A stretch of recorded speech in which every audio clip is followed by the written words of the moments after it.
Hello, my name is Rex Wild, director of the cult classic film Johnny's Space Adventure.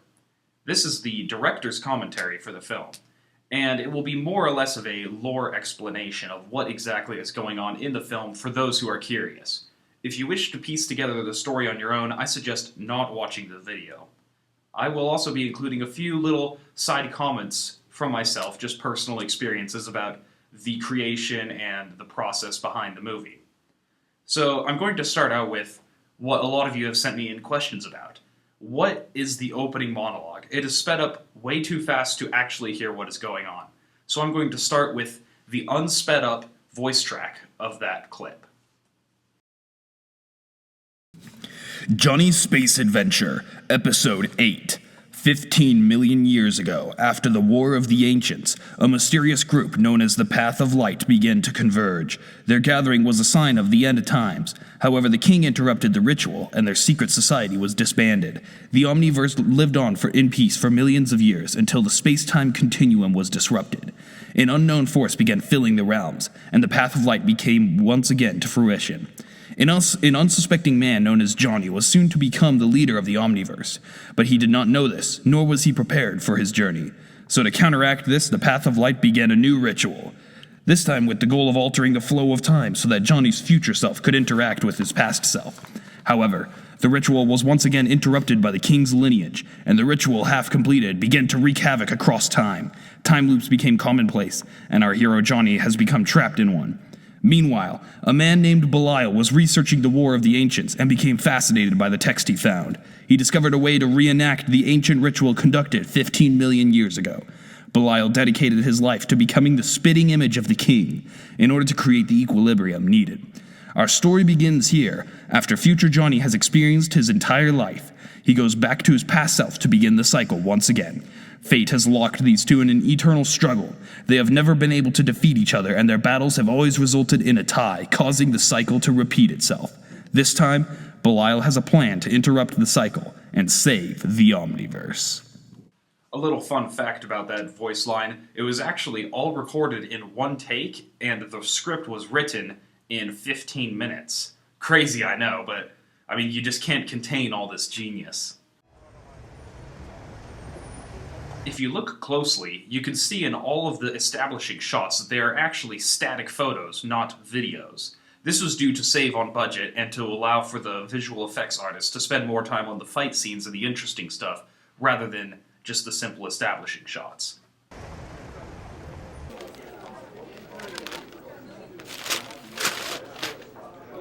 Now, I've gotten a lot of questions about what's going on with Johnny's laptop and keyboard. Those are actually my personal laptop and keyboard. The keyboard is the Poker 3 mechanical keyboard with rainbow keycaps. Cherry MX Blue switch is my favorite. And the laptop is a ThinkPad running Debian 8.0 with the GNU sticker on the back. Here's another fun fact. The two people standing in the background were actually stock footage, and the file name for the stock footage was Two Attractive Professionals Having a Business Deal.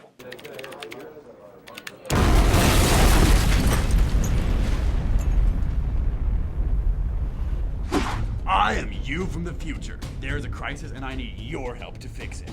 Now see, this is the initial incident. Ground zero for all of the events that take place in the film. The interesting thing about this is that rather than beginning a cycle anew as what would normally happen, this is something different. The chalice that the future person throws at our main protagonist, it reveals so much more about what has happened in previous cycles that our main protagonist is able to break free of the cycle and begin anew. What? There is no time to explain. Quick, grab the chalice. In that moment, I saw everything. The past, the present, the future. I suddenly came to understand why it is we exist and what I must do. Now our main protagonist makes an interesting offhand comment here. He makes a comment about how he understands why it is that we exist. Now the we in this sentence he's referring to himself, as in himself and his future self, not we as in all mankind, as what is popularly believed. Now, I decided to have a stylistic choice to speed past these text dumps. This is because I didn't want to interrupt the flow of the movie, but I still wanted to include things that we couldn't necessarily show on screen without increasing the runtime exponentially. So for this developer's commentary, I will be reading these out loud. During the emotional trial the Chalice inflicted on Johnny, he learned the location of the last remaining member of the Path of Light. Johnny ventures forth to the frozen wastes, where the monk resides. This is the first step of the eternal cycle of fate that binds Johnny and his future self. The monk has been preparing his entire life for Johnny's arrival, and has already predicted the moment that he will arrive. The monk decides to simply give Johnny the answers he desires, rather than put him through the initiation ritual the other members of the Path of Light require. This is because he received an anonymous carrier pigeon from Belial, telling him that this cycle must go uninterrupted, and any breaks in the pattern will upset the ritual. Now here's something that I would like to note right away. There's been a lot of rumors going around that the main protagonist of this film is not Johnny. This is true. If you notice, with the exception of these text dumps, Johnny is never, or what we know or thought was Johnny, is never referred to by Johnny by any character, or even himself. This is because he is not Johnny. I will reveal more in future episodes, but for the most part, disregard these text dumps when they refer to our main protagonist as Johnny. He is currently unnamed, and Johnny was a placeholder name during production, and I know this is embarrassing, but it's a simple oversight from me that I forgot to change the placeholder name in the text. But just remember that the protagonist in this film is not the Johnny from the title Johnny's Space Adventure. More will be revealed later. There seem to be many in the fandom that think that this scene that takes place 2 days later is not on Earth. This is simply a lie. This is a scene that takes place on Earth. The final remaining member of the Path of Light is on Earth, waiting for our protagonist.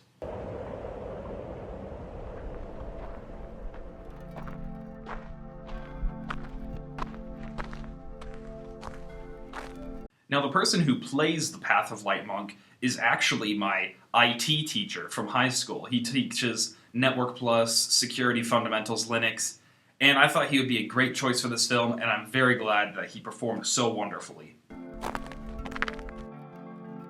You have arrived at last. The Emerald Tablets foretold of your coming. Now, the Emerald Tablets are something that we don't know much about at this point in time. Of course, there will be more revealed about them later, and I don't want to spoil too much, but just know that the Emerald Tablets are an ancient fragment that date way back to the War of Ancients, and that they contain prophecies about what can and will happen. But it has been great waiting, and my brothers have forsaken the Path of Light. Now, the monk says that his brothers have forsaken the Path of Light. This is technically true, however, he is the final remaining Path of Light because all of the other members have died. Now, becoming a member of the Path of Light is eternally binding. Even death does not separate you from the covenants that you make.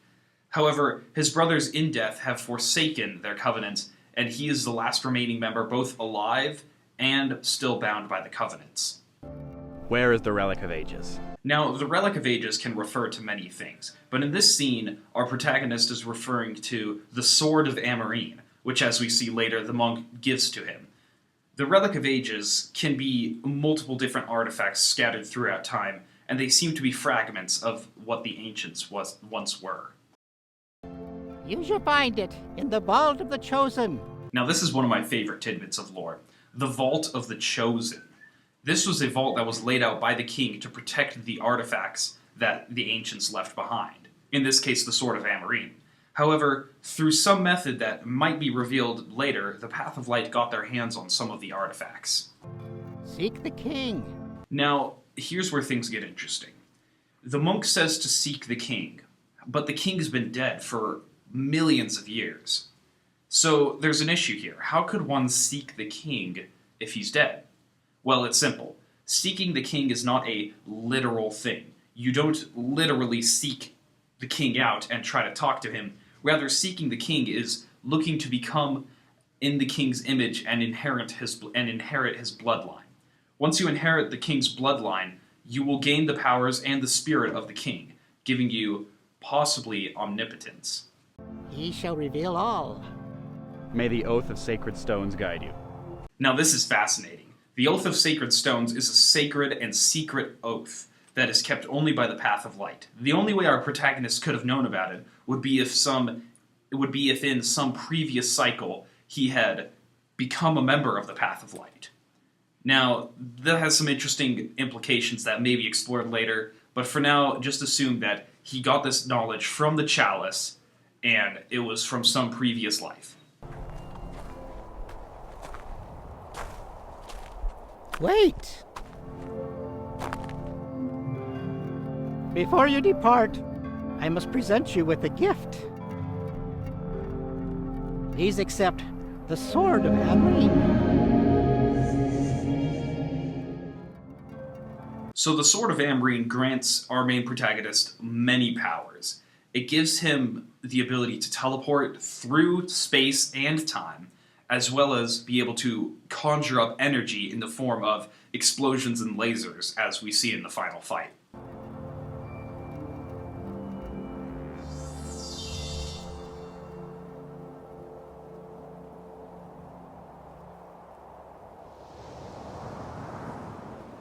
So here the monk disappears. This is because the energy that was tethering him to this existence was his sheer willpower of being able to pass on and complete his covenants, as well as give the Sword of Amreen to our main protagonist. Now that his goals have been fulfilled, he is able to pass on to the next existence. Remember, Johnny is not the main protagonist, it is a placeholder name. Johnny has now received the Sword of Amreen, and has entered the second stage of the cycle. The sword grants Johnny the power of all his past lives, giving him the ability to teleport, time travel, and shoot lasers. Now that Johnny wields this incredible power, he seeks the king, who is Belial in disguise, to further the cycle. Unfortunately, Belial cannot explain his plan to Johnny, lest the cycle be broken before the key moment. Because of this, Johnny suspects Belial is betraying him. Tensions are high in the ritual chamber, and Belial knows he must sacrifice himself soon. The key moment is after the ritual, but before Johnny's second encounter with his future self. Belial must be killed by Johnny at the key moment to diverge from the cycle successfully and allow Johnny to become supreme ruler of the Omniverse. So it is in this text dump that we understand what our main protagonist's goals and ambitions are. He wants to become the supreme ruler of the Omniverse, potentially have the power of a god. Now, contrary to popular belief, this ship was neither built nor owned by Belial or our main protagonist. Rather, it is an ancient artifact similar to the Sword of Amreen that has existed since the War of the Ancients. It is a traveling monolith, essentially, where the ritual of the king must be performed. This is one of my favorite moments of the film. This is where we can see our main protagonist's evolution throughout the film. We can see that he has a new outfit, with current and future attire sort of blending in, showing his past as well as his future self. He's playing with the Sword of Amreen and pacing, waiting for the moment. Sir, the reincarnation of the king's failed. So Belial says that the reincarnation of the king has failed. Now, why would he say this? Well, it's simple once you've read the text dump. It's because this is the key moment, after the ritual, but before the final battle. And this is where Belial must sacrifice himself. So he says those key words that makes our main protagonist suspicions about Belial betraying him come to a head. The ritual backfired and now we're stuck in the outer realm. I'm afraid our thrusters just do not have the capacity to escape. Our aperture and the... You see, I knew from the beginning that Belial would betray me. I already knew that he successfully completed the ritual and was only trying to keep the power for himself. Belial! Have you ever wondered what the bottom of your foot tasted like? I'm not sure I know what you... Now, you can only see this for a few frames, but if you look closely, we actually paid enough attention to detail that Belial was barefoot in this scene so that it doesn't contradict with the rubber foot we use in the next shot. Wonder no more. Props to that fantastic one-liner, come up by Wesley Keach, amazing. Now this is where things get interesting. Johnny has broken free from the cycle, and now has the agency to finish the conflict. However, just future Johnny has the Sword of Amreen as well. and the battle will be more fierce than ever before. With this in mind, Johnny enters a new phase of the cycle, directly confronting future Johnny. This is now a battle of good and evil, light and dark, yin and yang. No longer can the Omniverse withstand the unknown space-time anomaly that has begun the cycle. Johnny must win, for if he doesn't, the Omniverse will be destroyed. I think this goes without saying, but in the last sentence, Johnny must win, that is saying the past Johnny, not the future Johnny that is in the final stage of the cycle, but rather this one that is at the front end. For if the final Johnny won, then he would become leader of the Omniverse, and that just simply doesn't work. You can't destroy your past self. So pay attention. A lot of people have asked me, how could this fight be 15 minutes later? He was just in the ship. Well, it's because the planet that this fight takes place on is the planet that the ritual chamber was orbiting. Here's another fun fact. A lot of people seem to think that this final scene was animated in After Effects, which makes sense. It is a very visually impressive scene. However, this, with the exception of the space jump, all of this final scene was actually animated in Final Cut Pro.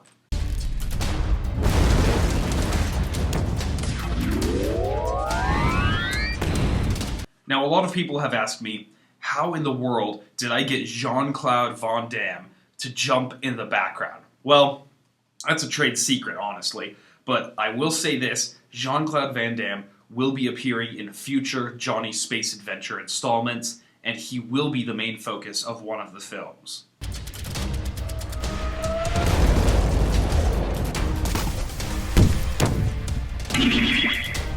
So there seems to be a good number of people who are confused on which being in this fight is the one we're supposed to be rooting for. I tried to correlate the appearance of their costumes with who's on what side. However, because the previous person, the current version of our protagonist, switches an outfit right before the scene as well, it does get a little confusing.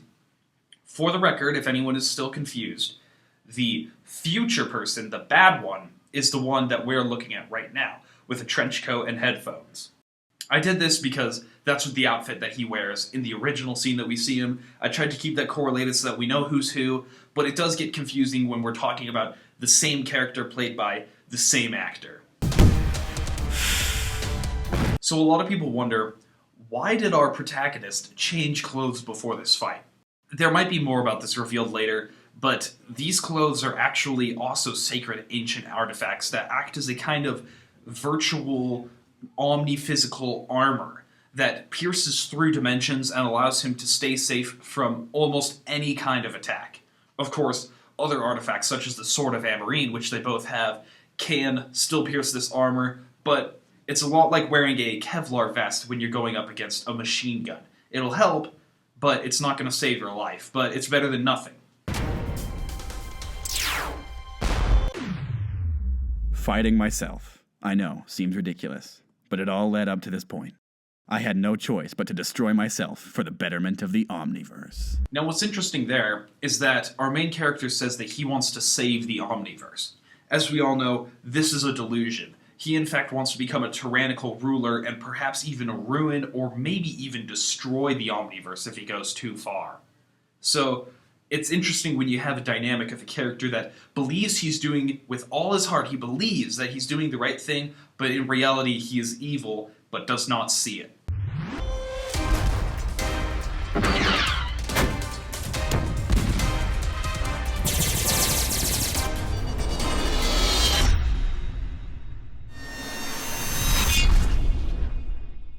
This is my favorite effect in the entire movie. It is fantastic. The way they fly up into the air, come up into space, and clash together, I find it entertaining every time I watch it. Major props to our cinematographer, Stephen Bartholomew, for doing the animation in this scene. I personally did the animation throughout the rest of the film, but he was able to do the animation for this specific shot, and major props to him. So this is great too. Both our past and future incarnations of our protagonist are arm wrestling while falling. The most incredible and pure form of combat is arm wrestling with no table. If you've never tried it before, you should really try it. It's something else. Here's another little fun fact. If you look in the credits, you'll see that Wesley Keach is accredited as Sexy Arm Double. If you look on the arm on the right, that is actually Wesley Keach's arm. We did this so that we didn't have to do two of our main protagonist's arms green screen onto a close shot. We did that for the wide shots, and honestly, it doesn't look that great, so for the close-ups, we used an arm double. Kind of cheating, I know, but sometimes you have to cut corners with these things. Again, major props to our cinematographer, Stephen Bartholomew, for being able to frame this shot. I love the way that this shot is composed. You can see the arm wrestling in the foreground with our sexy arm double, and you can see that our main protagonist, future version, just has overwhelming power. The way the background rushes around him, his cloak flapping behind him, and his scream, his yell, just of primal rage, really demonstrates just how strong this being really is. No, I'm being defeated. I'm sorry, Omniverse, but he's just too strong. You'll never be stronger than me, you fool. Now, the future incarnation of our protagonist makes a statement here. He says, "You'll never be stronger than me, you fool." This is absolutely true in all other forms of the cycle. This is absolutely true because he is the future version of the person he is speaking to. It's physically impossible for his past self to be stronger than him and for him to not know this.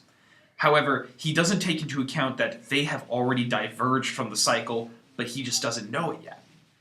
As we see in the next scene, our current protagonist takes inspiration from all of the events that have happened, all of the previous cycles, and all of the experiences he had, and breaking away from the cycle to gain up the strength and the courage to defeat his future self.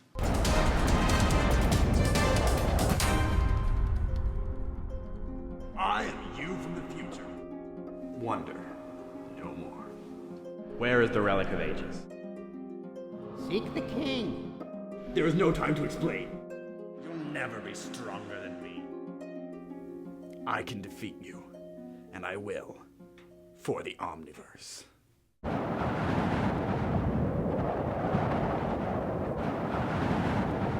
Now, I'm going to be the one to point out a blooper here. We forgot to add his cape flapping in this shot. I know, it looks really awkward, but I decided not to reshoot this because we had already taken down our whole green screen setup, and I felt that his expression and emotion in this shot was fantastic.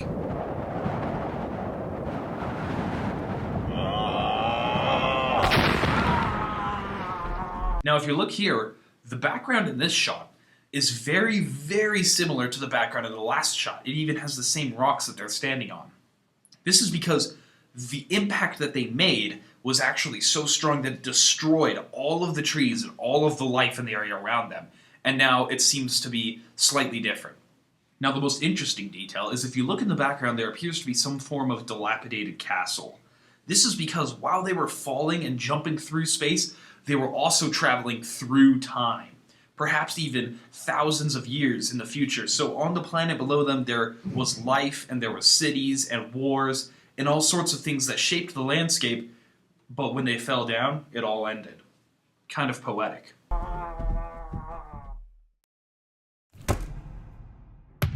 Now, personally, I would like to do this shot again at some point in the future, but this final shot is supposed to be his hat falling on him from after it fell off when he jumped into the air. Didn't turn out as great as I thought, but I think the sound effect still adds to it and kind of keeps the original feel that I was going for with this shot. It's over. Now, these final words of the film are particularly ominous. It's over. This is not just implying that his battle with himself is over, but rather, perhaps the entire Omniverse is over. This tyrannical ruler is rising to power. It's a Freudian slip of sorts. He doesn't realize he's evil, but he makes the statement saying, "It's over." Johnny has won. The Omniverse is saved. Johnny can now take his throne as supreme ruler. Let us not forget the sacrifices made by Belial and the monk. They were the ones who gave Johnny the strength to break free from the cycle. The prophecy has been fulfilled, and the unknown force has dissipated. To all the children watching, know this. In order to defeat our inner demons, like Johnny with his future self, we need the strength of others. I decided to include this nice little moral because I feel like most stories need to have some sort of moral message to teach children, so that the children watching know that the things that are depicted in the film, while not necessarily good, can be for a good cause. A lot of people have asked me what the font I used for Johnny's Space Adventure is.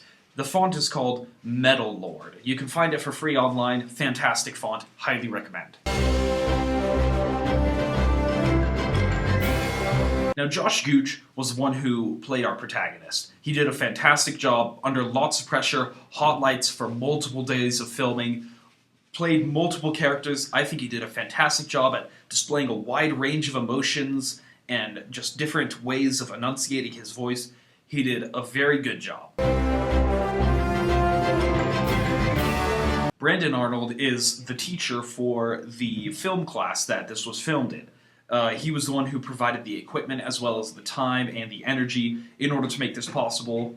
Very huge props to Brandon Arnold. Thank you. And here's Stephen Bartholomew. I mentioned him a few times. He was the one who did the cinematography. And the reason why I gave him a big credit is because he was the one who was able to bring a lot of technical knowledge to the board. I, the director, had a huge, amazing, passionate vision for this film, but for all the passion that I had, I lacked a lot of technical knowledge about cameras and cinematography, and Stephen Bartholomew was able to come in and make up for that. Big props to him. Now I have an interesting story to tell about Richard Dogan. Richard Dogan is the man who wrote the novel called Johnny's Space Adventure.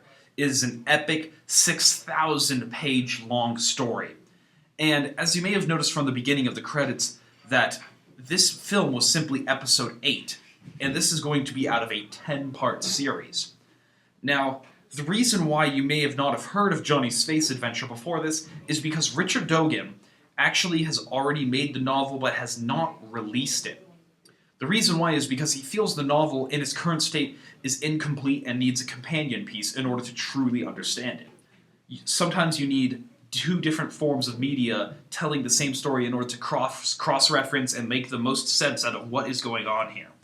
So Richard Dogan came to me and he said, I want you to read this book that I've made. You may not share it with anyone.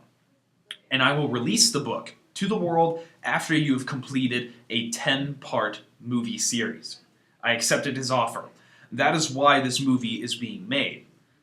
Now, you will have a chance to read the novel once the films get finished, but don't expect that to come anytime soon. These films can't just be created out of thin air. This isn't a Hollywood budget movie that you could just toss up one every year. It's just bang, bang, bang. This is something that must be done with utmost care and passion. Otherwise, Richard Dogan will not be releasing this book. I am making these films because I want to share his amazing novel that has expanded my mind and enlightened me with the entire world.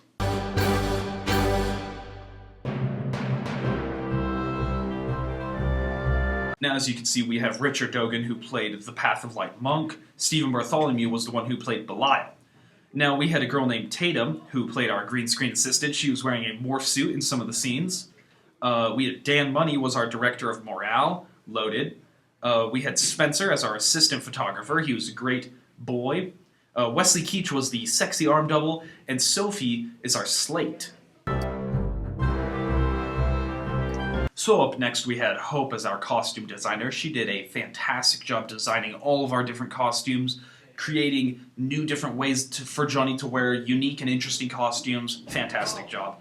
Katie was the one who helped with our lighting. She did lots of help with making sure we had an even spread on the green screen to make sure the effect was good. And Stephen Bartholomew was also credited as our After Effects ninja, doing that amazing space jump scene. Now, everyone did the boom mic at some point or another. Even me, the director, and Stephen, the cinematographer. Even our main character held the boom mic at a few points. And coming up next in the credits, I had myself as the special effects editor-in-chief, writer, visionary, executive producer, music mixer, mascot, and I also played Wesley Keach.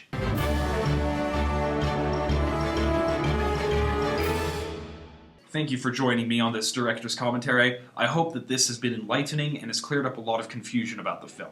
Thank you, and I'll see you next time.